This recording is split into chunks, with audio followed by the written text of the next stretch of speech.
அந்த கால்வாய்களைத்தான் சீர் செய்வதற்கு நாங்கள் சுமார் 9,000 கோடி ரூபாய் ஒதுக்கி பண்ணோம். ஆனால் அங்கே இருக்கிற விவசாயிகள் அதை சீர் பண்ணக்கூடாதுன்னு 2 வருஷமாக தகராறு. அவங்களை கெஞ்சி கூத்தாடி கொஞ்சமாக பண்ணிக்கிட்டு இருக்கோம். இது பழைய காலத்தை வச்ச மரங்கள் அவையெல்லாம் வேறு விட்டு அந்த கரையே பிளந்து விட்டு, அதனால் மரங்களை எடுத்து விட்டு கீழே தரை போட்ட வேண்டும். தரை போட்டால் எனக்கு தண்ணி வராது, ஊறாதுனாங்க. சரி விட்டுரு, சைடில் போடணும், அதுவும் போடக்கூடாதுனாங்க. பெரிய பிரச்சனை நடந்துக்கிட்டு.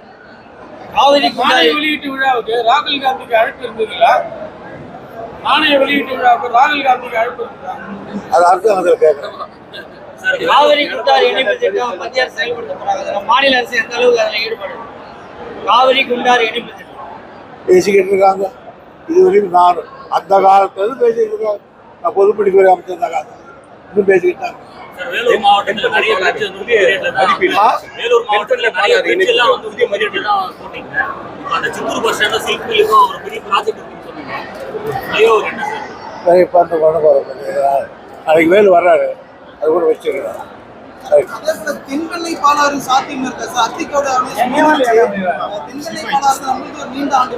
என்னுடைய லட்சியம் அதுக்காக நான் அந்த 2 வருஷத்துல எப்படியாவது முயற்சி எடுக்கணும். ஆய்வு பண்ணி முடிஞ்சு சார், தென்கொல்லை பாலாறு ஆய்வு குழு ஒன்று போட்டு இதெல்லாம் பண்ணிக்கிட்டு என்னத்துக்கு நோட்டி அது கேட்குறீங்க? கொடுங்க, அது 10 பேர் ஒரு வருஷத்துல மதிப்பீடு போட சொல்லியிருக்காங்க சார். உங்களோட மேலான கவனத்திற்கு கடந்த வாரத்துல 2 நாள் பெய்ஞ்ச மழைக்கு காட்பாடியில பல்வேறு பகுதிகள் தனித்தீவு போல காட்சி அளிச்சது. அதுக்கு பொதுமக்கள் ஒரு பரவலான குற்றச்சாட்டுனா சரியான கால்வாய் வசதி இல்லை, தூர்வாரில். அதனாலதான் இந்த மாதிரி தண்ணி தேங்குது.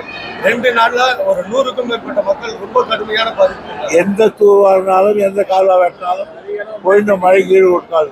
அவ்வளோ மழை பெய்ஞ்சா என்ன பண்ண முடியும்? அதே போல சமஸ்கிருதம் அறிவியல் மொழியிலே ஆளுநர் சொல்லியிருக்காரு.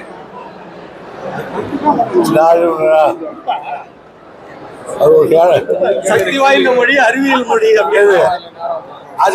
அது it is a dead language, செத்து போன மொழி. அது பேசவே முடியாது, தெரியாது. பாதகம் செய்பவரை கண்டால் நாம் பயங்கொள்ளலாகாது பாப்பா, மோதி மிதித்து விடு பாப்பா, அவர் முகத்தில் உமிழ்ந்து விடு பாப்பா.